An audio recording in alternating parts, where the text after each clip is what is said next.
Welcome to the Verge Live. My name is David Pierce. You're Chris Ziegler. I am Chris Ziegler. Is it Ziegler or Ziegler? Ziegler. No Ziegler. E. Okay. Pretend the E isn't there. Okay, done. And we are here. This is the Verge Live. It's Mobile World Congress. It's the first day. And what just happened is Samsung just announced, kind of in typical Samsung fashion, all of the things. All of the things. So before, we're a little late getting started here because we wanted to get Dan Seifert, who's actually in Barcelona, watching Samsung unveil all of the things. And we are going to have Dan tell us things right now. So Dan, all of the things. What was your favorite thing that Samsung just announced? Not like the most interesting, but your favorite. My favorite thing is actually the Gear Fit. That thing is really, really cool. Yeah. Yeah, so, I mean, was it clear that this was going to be cool and exciting and interesting? Because that seems to be the overwhelming reaction from everybody. I don't think so. You know, the Samsung had announced the Gear 2 and the Gear 2 Neo a couple days ago with a press release, but it just kind of dropped this Gear Fit during this announcement, and it's got this like curved AMOLED touchscreen display, and it's seriously the first time that I've seen a device with a curved display and actually been excited about it. It's like if Samsung's finally figured out a place to put this curved display technology. This is Dan Seifert with The Verge. We're here in Barcelona, Spain. It looks huge. Is it huge? Like I saw it on the guy's wrist as he was standing there, and like it's smaller than the Gear, granted, but is it huge? Not really. It's not really much bigger than like a Fitbit Force. To be honest with you, it's 3/4 of an inch wide, 2 inches long, or whatever for the actual unit itself. It's actually really light and really comfortable. I was surprised. What's the deal with the screen orientation? Because I feel like it's backwards, right? Yeah. Are you gonna have to hold it like this to do anything? Yeah, it's aimed away from you, right? Yeah, it's like confusing at first. When I first put it on, when I actually used the device, I think I put it on upside down and backwards, and I took it off and flipped it over. So the way that I found that it was most comfortable to wear it was to have the display so that if I held my arm out in front of me, I could read it. So I guess that's, I don't know how to really describe that, but I could read it if I'm just holding my arm out in front of me. The first glance, or the first inclination was to do it the other way. So I think the band kind of like directs you to do it the other way, but okay. I mean, it was comfortable either way. It's just a matter of how you want to read it. Yeah, fair enough. So I guess we should talk about the GS5 because that's like the thing, right? This is probably the most significant, important phone that will be announced this year. It's like this and the iPhone are the two that ultimately matter the most. I guess it's important, right? Well, I mean, so that's the thing, right? Is this seems to me to be really not that new or different or exciting, but you've held the thing. So tell me what you think. Right. So in terms of importance, Samsung made a big point to like say that they've sold 200 million Galaxy S phones over the years. So it's like, yeah, it's very important. It is, the world's largest smartphone maker's flagship smartphone for the year. But you're right, it doesn't really look that much different than the Galaxy S4, especially if you're looking at it from the front. When I first saw it, I was like, oh, they're showing us another Galaxy S4 because it uses the same exact design language, very similar size. It's very similar, but the big difference is on the back. They've finally gotten rid of that glossy, nasty, slimy plastic, and they've replaced it with this soft touch dimpled finish, which is exactly like the finish on the original Nexus 7, which actually feels pretty good. It doesn't look great in photos. I know a lot of people have been telling me that they're seeing it in photos and it's not they think it's pretty unattractive. In person, it's a little bit better looking, and I think the black and the white definitely look better than the other two. You know what really doesn't look good in photos is the gold one, because the gold one looks horrible and just like deeply upsetting as a phone.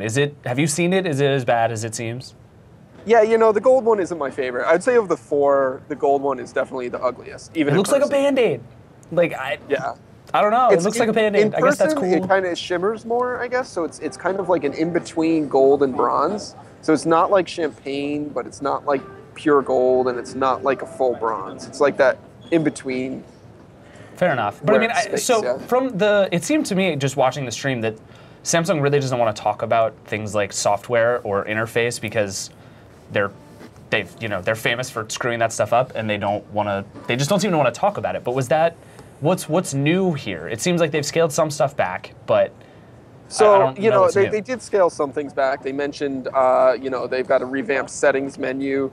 that has like cleaner, flatter icons, and it's a little easier to navigate. And the lock screen is a little bit cleaner and not as cluttered as it used to be. But, you know, really this is a Samsung Galaxy phone. It looks like a Samsung Galaxy phone on the software. It feels like a Samsung Galaxy phone on the software. It doesn't feel that much different than, say, the Galaxy S4 software. And so, you know, there's been a lot of rumors saying that, you know, Google's influenced Samsung to change its software designs, but I don't think we're really seeing it here on the Galaxy S5. Okay. So what's the vibe like in that room? Like the Samsung has this weird history of doing really horrible, misogynistic, strange events. Yeah, and this one was kind of simple and straightforward. And what was it? Were people excited? They played it as straight as could be. This event, it was, you know, they talked about the devices, they talked about their strategy with them, and there was no theatrics and no other stuff going on. It was kind of like, you know, the last year's Galaxy S4 event was kind of the peak of their absurdity with events, I guess. They had the Broadway actors come out and do these skits and vignettes and everything. It was really belabored. But, you know, this year they kept it straight to the products. They let the products speak for themselves. I think, you know, it's a more effective way to present your products rather than distract with all this other stuff going on. You know, they had probably 5,000 or 6,000 people in this room. Wow. Rapt attention to this event. So, you know, it seemed like the people were there to see the products more than the Samsung show.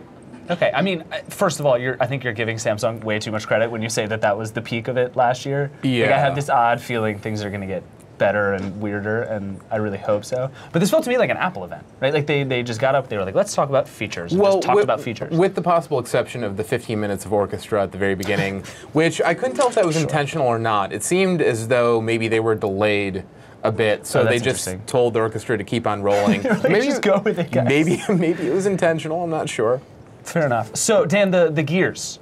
That's the other thing that this seems to be something Samsung is really interested in burying too, is like, they just, I don't know, I get the sense from Samsung that they're kind of trying to hide a lot of this, and they figured out that the Gear Fit is really cool, so they want to talk about that. Yep. And then the rest of it, they're just kind of glossing over, because they're like, we're going to sell a ton of them. Here it is, the end. Yeah. Well, you know, I think they didn't sell a ton of the first Gear. Well, and it was like, you know, it received a lot of criticism. We really disliked it for a number of reasons, and so did a lot of other reviewers. And it seems like Samsung actually listened to a lot of the complaints that were with the original Gear and applied them in the Gear 2. You can now change the bands, which you couldn't do on the first one. It's thinner, it's lighter, it's way more comfortable on your wrist. It doesn't look as obnoxious. You know, they've done some things with the interface where it's easier to navigate, it's more responsive. They have a home button now, which makes a lot more sense than the gesture-based stuff they were doing before. So hold on. So this is, I'm just looking at this video now, and it still looks really, really humongous. Like, is it, like this is the old Gear, and it's the largest thing that has ever existed. Is the new one actually, like, nicer? Is it, because like the Pebble Steel, right, is the one that we look to as sort of the closest thing to a nice, right-sized watch. Is this anywhere near that? So it's still definitely bigger than the Pebble Steel. Okay. It's like thinner and lighter than the first Gear, which isn't, you know, hard to do, I guess. But it does give you, you know, this bigger full color display that the Pebble Steel doesn't have. The other thing they did is they say that they now get 2 to 3 days of battery life, which is like 2 to 3 times longer than they did with the first Gear, which was one of the biggest complaints. You know, we'll have to test that when we actually review the device. But if they're able to fulfill these claims, have this performance, have this, you know, battery life that they say they have, and things like that, you know, the Gear just became a whole lot more attractive than it was before. You think like this is actually something people are going to be interested in now? I mean, because it was like a funny joke the last time, it seemed like. Was everybody just kind of looked at it and was like, well, this is a thing that Samsung made? Right. It was like Samsung saw the wearable market and was like, we need to dive into it, and we're just going to do a thing and throw it out there. I think this one reflects a lot of them listening to consumer feedback onto what they actually want in a smartwatch, and you know, maybe they'll be able to fulfill that. We still don't know how much it's going to cost. So there's 2 versions. There's the Gear 2 and the Gear 2 Neo. And the Neo is kind of stripped down. They took the camera off. It doesn't quite look as high end, and it's supposed to come out at a lower price point. But, you know, we don't really know how much this is going to cost. If it comes out at $300 like the first Gear, then it's probably still dead in the water. Yeah. Well, at least in the US, I suspect what will end up happening is we'll see a number of carriers either bundle them with devices or do promotions where they say, well, if you buy a Note 3 or a GS5, we'll throw in a Gear 2 Neo for free. Yeah. They did that briefly with the Neo, or excuse me, the Note 3 and the original Gear, and I think that's why I ended up seeing so many Gears on the street. It's because people caught on to this one weekend promotion where everyone bought a Note 3 and then they had this thing on their wrist. Yeah. They didn't know what to do with it. Fair enough. All right, so Dan, I think we're gonna have to let you go, but before we do, you got to actually spend some time with this thing, so we're gonna run this video that you shot yesterday, or today, or sometime, whenever you shot it, years ago, with the Galaxy S5. So thank you, Dan, and stay safe in Barcelona, I guess. Thanks, guys. Eat some ham for us. Eat some ham for us. Oh, I will. Jam on. All right. All right, check out this hands-on with the Galaxy S5. This is Dan Seifert with The Verge, and we are here in Barcelona, Spain, checking out the Samsung Galaxy S5. This is the company's latest flagship smartphone. It really looks very similar to the S4. It's got a very similar design language with rounded corners, a metal trim alongside. The only major difference with the hardware here is actually on the back. The back features a new soft touch finish with a dimpled pattern. It really feels a lot nicer than Samsung's older glossy finishes. It feels very similar to the Note 3 but without the leather look. But otherwise it feels pretty much just like the Galaxy S4 in your hand. Hardware-wise, it's a little bit different. It's got a 5.1-inch display. They got a capacitive button for multitasking here and a new fingerprint scanning home button on the front there. On the back, it's got a 16-megapixel camera, an LED flash, and a new heart rate sensor that uses your fingertip to measure your heart rate. You can still take the back cover off to access the battery, your SIM card slot. It's got a micro SD card slot as well. 2800 milliamp hour battery that Samsung says gives 20% better battery life than the Galaxy S4. Inside, the Galaxy S5 has a quad-core processor. It's 2.5 gigahertz, 2 gigabytes of RAM. It's really fast and responsive. From our brief tests, there's really no lag that we can particularly see. The interface here is definitely very familiar to Samsung users. There are some slight differences. If you swipe over from the home screen, you can access the My Magazine feature, which was available with a swipe up in the Note 3. But otherwise, it's a pretty standard home screen. The settings menu looks a little different. The tabs are gone for a more icon-based approach, and it is running Android 4.4.2. But otherwise, it's definitely a Samsung phone. It's got all of Samsung's apps and helpers and things like that. The new thing here is S Health has been greatly improved.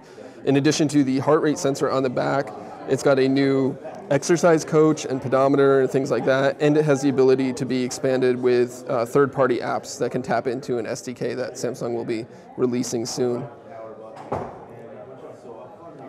The heart rate sensor uses the sensor on the back here, and you just place your fingertip on it, and then it will give you a reading for your heart rate in about 5 to 10 seconds. And you can see my heart rate there. Samsung's going to be releasing the Galaxy S5 in a variety of different colored backs. There's blue, black, gold, and white. Depending on which market they're going to release, depends on which color will be available. Initially in the United States, we're going to see the black and white models. Samsung doesn't have a pricing announced for the Galaxy S5, but it says that we should expect it to see it on shelves in April. So the Galaxy S5. 5.1-inch 1080p screen. It has a 2.5 gigahertz processor. It has the newest version of Android. It has a heart rate thing, a fingerprint sensor. It has all of the things. It seems like Samsung this time, instead of doing lots of crazy software, went for lots of crazy hardware. Right. Is that a good move? Well, I think what they really needed to attack most of all was the. I think they need to present a fresh industrial design, which they failed to do, because we've seen. Yeah, I'm sort of surprised. I would have thought after like the HTC One, because Samsung's really good at going back to the drawing board and saying, okay, somebody beat us. How are we going to do that? Right? There's the famous story about the iPad. Right. They went back to the drawing board after they saw that the iPad 2 was like 1 millimeter thinner than their tablet, canceled it, and re-released it like 2 months later. So, we saw basically the same ID on the GS3 and GS4. Now here we are with the GS5, which frankly unless you knew what you were looking for. Looking at the front, so I'm not sure you'd be able to tell the difference. It really does look like exactly the same. And then, like Dan said, the software is basically the same. Yeah. So I think this is going to be a particularly tough sell for existing like GS3 and GS4 owners. I will say the fingerprint sensor is kind of cool. Like if I have a GS4, I'm with you. I'm not upgrading here. But if but the fingerprint sensor, and especially because they're doing all the things that it seems like Apple sort of wanted to do but hasn't really pulled off, which is like mobile payments, pay everywhere, yep. and lock folders and all this stuff where it's like that makes a lot of sense. Like there's the private mode, which is for porn. Right, of course. I mean, but it's also it makes sense. That's actually a really great thing to have on a phone, especially for people who I would think it would make more sense on a tablet for people who like share it with friends and stuff, because like most people don't use my phone all that often. But you can see how that would also tie into like Knox, which Samsung is pushing really hard for business customers, right? Right. So yeah, I mean that is just one of the bog standard features. This time a year from now, virtually every smartphone that you see on the market in the end of the market that the Galaxy S5 plays in is going to have a fingerprint sensor. It's where things are going. Yeah, no, it's really true. I mean, and I guess the one big thing that everybody said last year was that the GS4 felt terrible, and I guess they didn't go like above and beyond in solving that, but it sounds like they may have solved that. And so if nothing else, I mean, I'm going to be less angry at it, which will help. As a member of the public who actually didn't mind the plastic on the GS4, I get that a lot. Let me just say that I'm not stoked at the GS5. I don't want like a pleather back on my phone. Fair enough. I don't see why not, but fair enough. So if they had just carried over, if they're going to preserve basically all of the ID, I would have actually preferred that they had carried over the quote-unquote slimy back too, but they didn't. So, but either way, I think we can both agree the gold version is not. It doesn't look like a winner, right? Am I right? Yeah, I mean you're not wrong. You're not wrong. I mean, the idea of a soft touch gold back does not appeal to me. You know what reminds me of? Soft touch gold anything is just not quite what I'm going for. Yeah, yeah. Who was it? Was it Carl Lewis or Michael John? Some really famous Olympian. His last race wore gold Nikes. Yeah, and they were awesome. Yes, and that's what the back of this phone reminds me of. And that's not in a good way. Not in a good way. Oh, no. okay, all right, fair enough. Well, so in other news, in weirder news, I guess, and probably less relevant to most people, I guess, Nokia did some stuff today. Nokia did some stuff. Deeply, I guess everything Samsung did, as unsurprising as it was, Nokia was incredibly surprising. Nokia trolled the crap out of its new owner. Yeah, very strange, right? Yeah. I mean, we kind of saw this coming for the past couple of weeks, but still, weird. Yeah. So, and I think we have Tom Warren on the line, who has been covering all of this for us for decades at this point, I think. Tom, hello. Hey, you hear me? Hey, yes. Cool. So what was the reaction like in the room when they started talking about all this stuff today? Well, I guess they started off with the Asher stuff, first of all. So they're kind of like going through the motions and stuff. And then they obviously, they didn't, like, it was weird that like Elop was on stage, but he didn't actually say, oh, this is the Nokia X. He was like, we've got this family of phones and we've got the Lumia, and they just like showed it up on screen. And then they started like going through the features and stuff. So it was kind of like people were trying to figure out what they were actually doing and was it Android and stuff. So it took them a little while to say Android, but yeah. Okay. So run us through real quick what it is they announced. So it's 3 phones, right? Essentially, there's the Asha phones, which are cheap phones for the developing world, and then there are these 3 new Nokia X phones. Take us through those a little bit. Yeah, so there's the X, the X Plus, and the XL. So the X is basically a 4-inch phone, WVGA resolution. It's essentially the same sort of hardware as the Lumia 520s. It's got lower storage. I think it's got the same amount of RAM and stuff, but it's and a different camera. But essentially, it's pretty much the same sort of thing inside. And then the X Plus puts the memory up and the storage up slightly. And then the XL is like basically the 5-inch version of the X. And they're all Android devices, but they're Android devices in the sense that Nokia has created their own forked version. They will run Android apps, but they'll come from a Nokia store. It won't be from Google Play. And the message that they were kind of saying throughout the day, even when they mentioned Android on stage, every time they mentioned Android, it came like seconds later. It was like Microsoft services, like literally every time. It was like, it was like someone apologizing to their dad. It was like, Dad, I'm doing something bad. I'm sorry, you know. But so Tom, the official story, correct me if I'm wrong, is that the X line slots vaguely nebulously in between Asha and Lumia. Is that right? Yeah. And yet the X starts at €89, tops out at 109, which is crazy cheap. It is crazy cheap, really cheap. But what is the Lumia 520 unsubsidized? Tom, do you know offhand?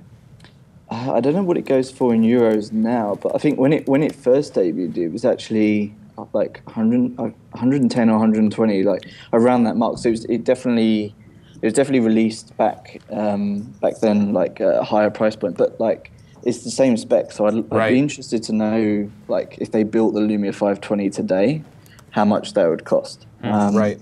But yeah, so I mean, they're it really retails for a lot less. They're really splitting hairs now with the price point. I mean, I think the official message is that the X is designed to kind of like carve this little niche between the very low end and the Lumia line. This is Dan with the Verge. I don't know. Yeah, I mean, I think the way that they kind of explained it today is that like they said this on several occasions. It was like, we want people to get on Microsoft services and stuff. And I think it's kind of like designed to be a feeder device into the Lumia, but I think at the moment it feels like a weird stopgap. And I think personally that it's almost a reaction to the fact that Windows Phone hasn't pushed down as far to the low end and been as flexible as perhaps Nokia wanted it to be. Because they definitely worked with Microsoft, and they kind of schooled Microsoft on, like, you know, we're making these phones into like mass volume, and we need to do these certain tweaks to your OS. And I think there's a little bit of frustration that didn't happen sooner, because they needed devices to replace the ones that, you know, like the Symbian devices that they were phasing out, and they just weren't getting like the sort of volume that they were used to. So I think it just feels like a weird stopgap. So do you see this as as they're going to collide? Do you see this as something like a warning shot from Nokia, being like, hey, this is something we could do? Because the timing is all wrong, right? Because they're about to get bought by Microsoft, and presumably then Microsoft will be able to... Like in days, they're going to get bought. And presumably, you know, Satya Nadella will be able to exercise his authority and say, nope, you don't make Android phones anymore. So I don't totally see the point of doing this. Like, why is Nokia doing it, and why now? Yeah, I mean, I guess I think looking at it, it looks like it's just going to be like an Asha replacement, which in that sense it makes sense. But at the moment, because the specs are so aligned with like the sort of devices that you could do with Windows Phone, it's kind of in that weird gap and that odd area. Like it makes sense if they can push the X down to lower devices. But like when we played with it today, like, opening apps is real slow, and like navigating around is not that great. So they've got some performance issues there already, and it seems like they've been working on this for like at least a couple of years. So, and to Nokia's credit, they did also show today a €45 touchscreen only Asha device. So they do have some wiggle room there between the bottom of the X line and the top of the Asha line, right? Yeah, but I think this Nokia X and this sort of strategy is perhaps the reason that Microsoft brought Nokia. Because if you're Microsoft and your main partner that's shipping 90% of your Windows phones is experimenting on the low end with Android, then that's gonna freak you out a little bit, right? Because this is a test at the low end. But if they hadn't have done it in the way that they're doing it, with like tying it to these Microsoft services, which is clearly like, obviously they can't work together right now, but it seems like there's something weird going on there, like the whole mention of Android and Microsoft services. Like, it seems like they're just trying to keep that cool there at the moment. But I think if they'd introduced this without Microsoft buying them, I think it would have been slightly different. I don't know that they would have put the major focus on Microsoft services, put it that way. And then if they're experimenting the low end, which is all that Windows Phone is growing in at the moment, then, you know, that's going to alarm Microsoft, and then it could have led to eventually an experiment in the high end, right? Right. So yeah, I think it's I think Microsoft probably got wind of this some time ago, and I think it's probably one of the main reasons that they decided they had to go after the Nokia. Because I don't think they really wanted to be a phone OEM. I don't think that's how they started off. They wanted to be like Android, right, across several partners and stuff. And they're struggling to get the partners, although they did announce some new ones at the weekend. But I just feel like this was kind of one of the things that pushed them over the edge. So because they needed to secure a Windows phone. Well, so Tom, what's your honest take of these devices? You've used them. Do they suck as bad as I suspect they do, or are they amazing? Are they somewhere in between? Tell me what you think. Yeah, I mean they're amazing. You could say they're amazingly bad, but they're not like that bad. But they're not the device that you're going to go out and then load whatever stock version of Android you want on there. I mean the performance on them is that is pretty bad. Like I tapped on Facebook today and I probably counted about 6 or 7 seconds until it started loading, like actually loading on the screen. Well, if you were choosing between say an X Plus and a Lumia 520, which would be the better choice? Well, I think the 520 at the moment. I mean, just because it actually reevaluate your life. But I mean, I think the risk here also is that they're pushing this as a way to like get people into the Microsoft ecosystem, which definitely needs to happen because everyone's got Android devices, they're signing into Google accounts, or everyone's got an iPhone and they're signing into iCloud, and no one's really signing into devices on Microsoft's accounts and stuff. So like to get that ecosystem buy-in and stuff, then they kind of need stuff like this. But I like the way that I see it, it's not like aligned like Windows Phone. It's not all integrated in. So what's to say that people are not going to just buy this device and then just not use OneDrive or just use the Android apps that they actually want to use, and it just, like people just go the complete opposite way. All right, there's no Google services there, but I mean, who knows what Google, like, I don't know if Google would ever release them outside of their the GMS services and stuff, but I mean, who knows? It's a really weird device. I don't know. Cool. All right, Tom, we got to let you go, and because Dan is eating all of your ham in Barcelona. But thank you so much for joining us, and we will see you soon. See you soon. So, the other thing that happened today, was it the other thing? There were a lot of things. HTC did some nothings. They had some phones. Yeah. But their real phones are coming later in March. But the other actual announcements in terms of like good phones today was Sony. And Sony, I think, is sort of a little under the radar compared to Samsung here, but I think may actually have just come out with a better phone. Yeah, well, the same thing happened last year, right? We actually have a Z1 right here, and which is just covered in fingerprints. You can see this just here, covered in fingerprints, completely covered in fingerprints. But it was definitely one of the sleeper hits of 2013. Universally well reviewed and well liked, but just didn't get the traction of a GS4 or even an HTC One. Wasn't on every U.S. carrier. So if they can right those wrongs with the Z2, which is what they announced today in 2014, they're off to a good start. Yeah. So Vlad Savov spent some time with the phone, and we have a hands-on. So let's check that out. Hey guys, it's Vlad with the Verge here at Mobile World Congress 2014 in Barcelona.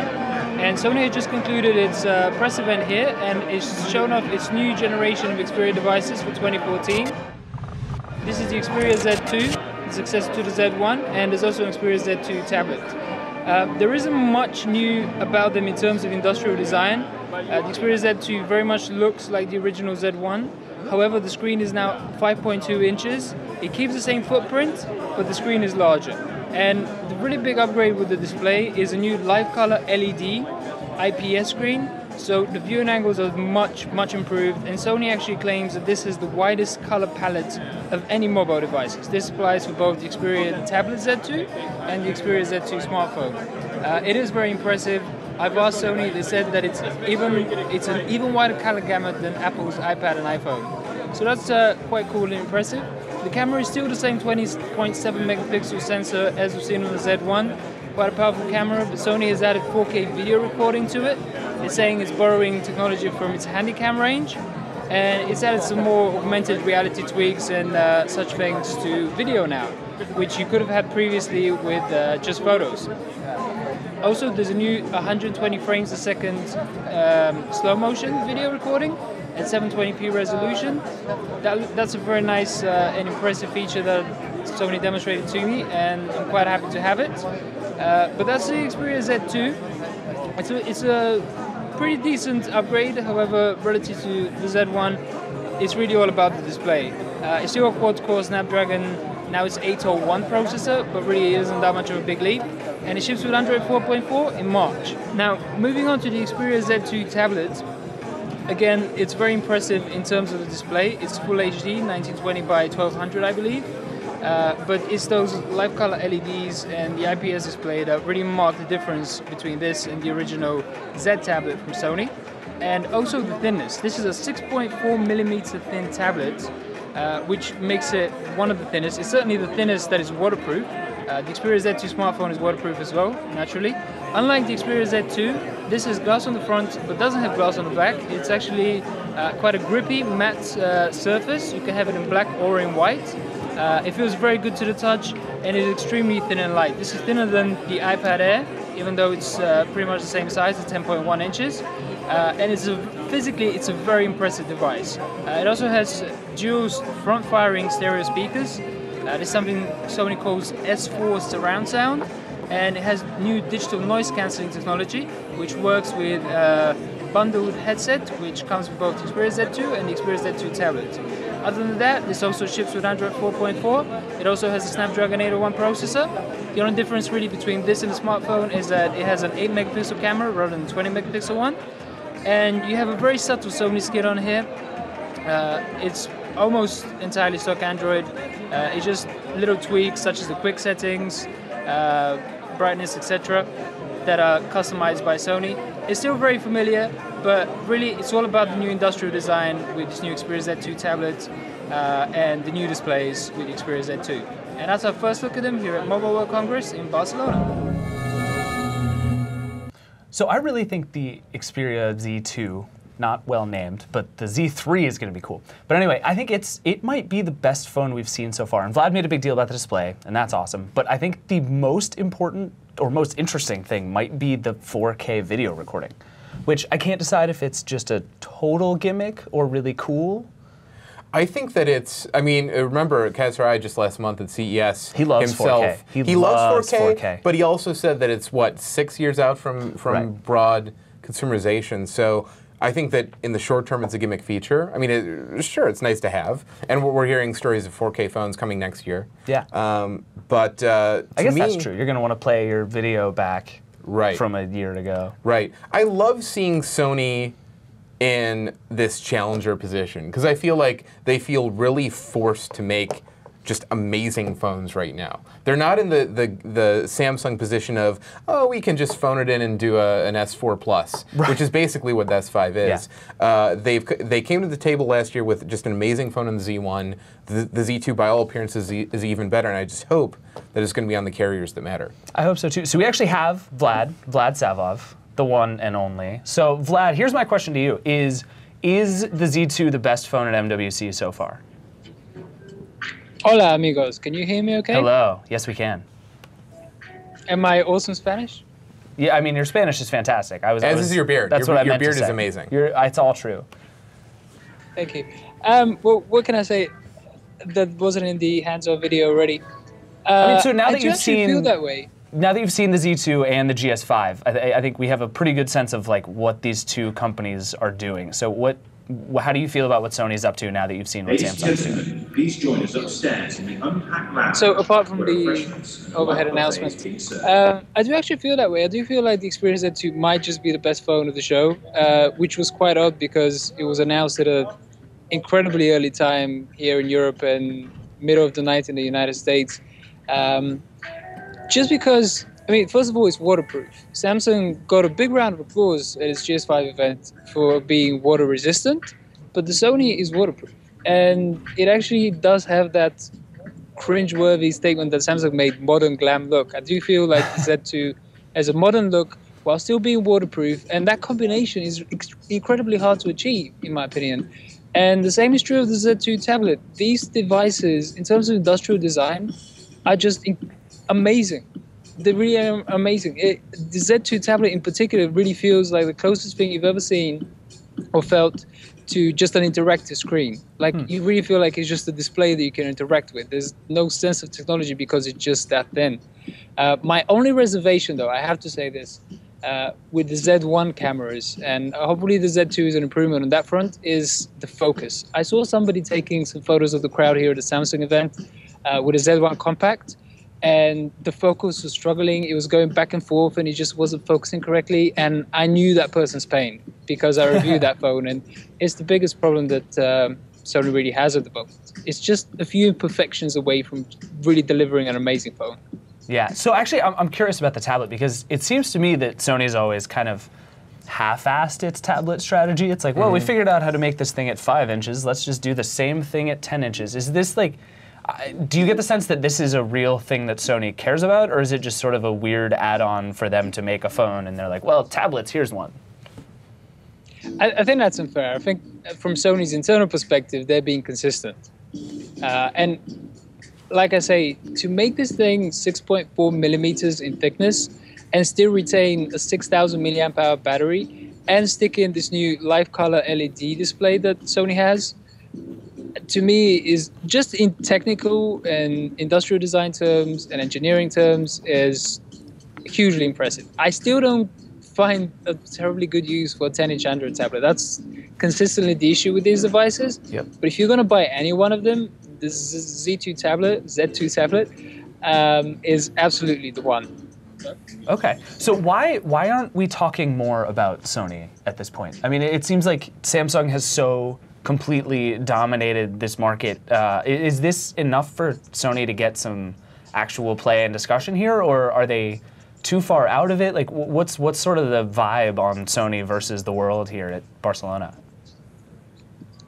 I think there's a lot of inertia that goes with this. If you think about Sony a decade ago, it was riding high on its success in the 90s, and whatever the company did, people gave it credit, gave it attention and time because it was Sony.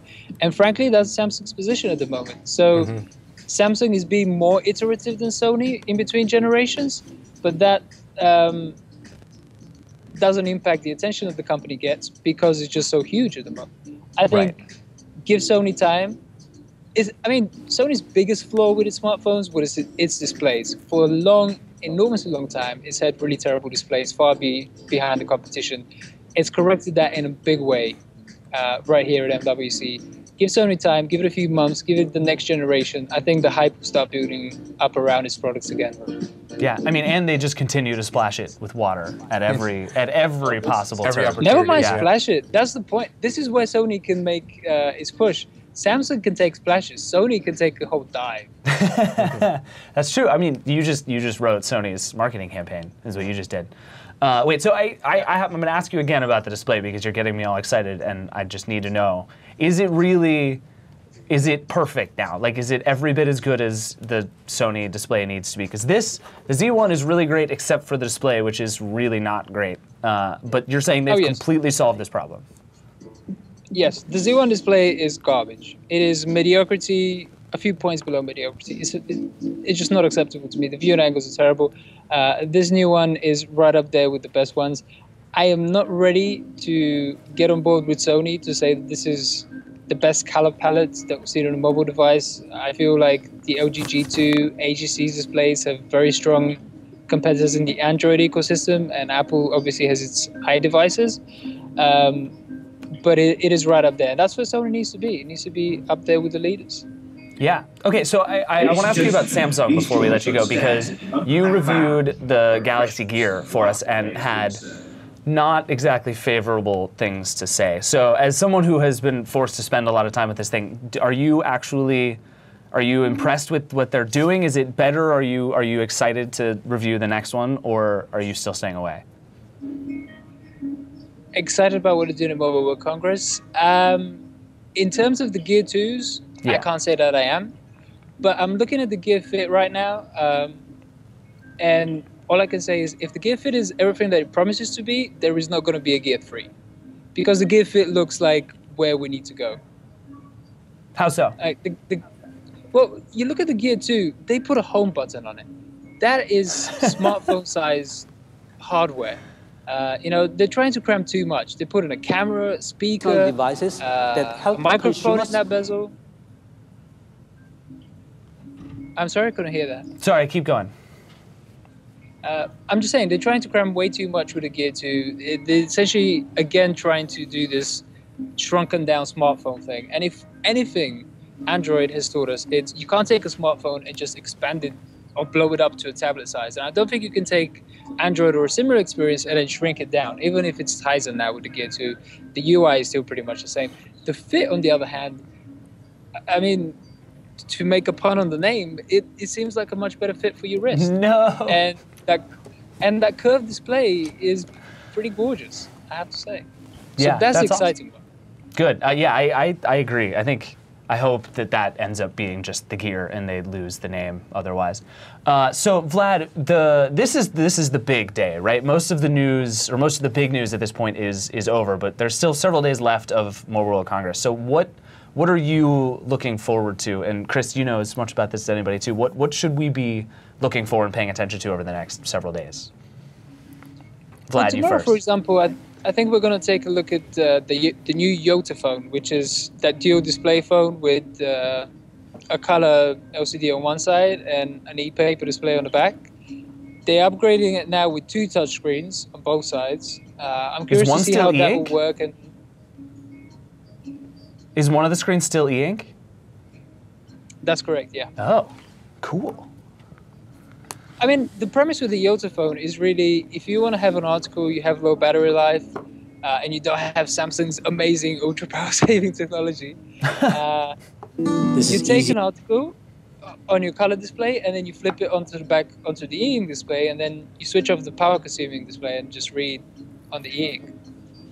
I mean, that sounds amazing. What about you, Chris? What are you looking forward to this week? I think that that the remainder of this show is as much about what isn't announced as what is. Mm-hmm. We have 2 pretty significant mobile announcements coming up here that weren't at Mobile World Congress and aren't going to be. One being, of course, HTC's new flagship, widely referred to as the M8. Right. And we're expecting that at their March event. It seems like, you know, of course, HTC and Samsung and all these other guys kind of play this chess match that's ongoing to make sure that they're getting sufficient spotlight for their device. And I think that HTC probably could have shown the phone here, opted not to, knowing that the GS5 was going to be shown here. That's probably a good move. It was probably a good move. Yeah. And of course, the One was really well reviewed. So seeing what they're going to do with that next generation device is important for them. Especially since they're kind of on the ropes. And then the other being the rumors of this Google smartwatch. Right. Eric Schmidt, who has... Could that be happening this week? I don't think so, because Eric Schmidt keynoted Mobile World Congress for a number of years. Didn't this year in favor of Mark Zuckerberg. Who did nothing. Who did nothing. He just like stood up there silent for an hour and then left, as far as I'm concerned. That's right. Yeah. Flashed his packs and left. Right. So I suspect that if Google was going to do something with that here, they would have blown it out. They would have at least had someone on stage for that keynote. So we'll see. The rumor is March, but of course they have I/O coming up in June as well. Right. So they're just going to drop it at South by Southwest. They're just going to roll up with watches on and be like, hey guys. South by would actually be Google. a pretty good place for that when you think about it, yeah. All right, awesome. Well, thank you, Vlad. Really appreciate you joining us. And that, I guess, about does it for us. This is a big day for mobile stuff. We have lots more coming over the next several days. But for now, you can follow us on Twitter. We're at Verge. I'm Pierce David, for which I'm deeply, deeply sorry. You're Z-Power for reasons I don't totally understand. Z-Power, as the Canadians and right. British say. I apologize. Thanks to Dan Seifert and Vlad Savov and Tom Warren for being here. They're all on Twitter, but I don't know what they are on Twitter, so you can find them there. We'll be back on Thursday with the Vergecast. We'll have lots more of the news. The Verge Mobile Show, is that tomorrow? The Verge Mobile Show is tomorrow. It's tomorrow. Hopefully. Fingers crossed. Fingers crossed, assuming. So there's this joke about Barcelona that their whole internet is held up by 2 DSL routers, like duct taped together somewhere in the middle of the city. I think that's very real.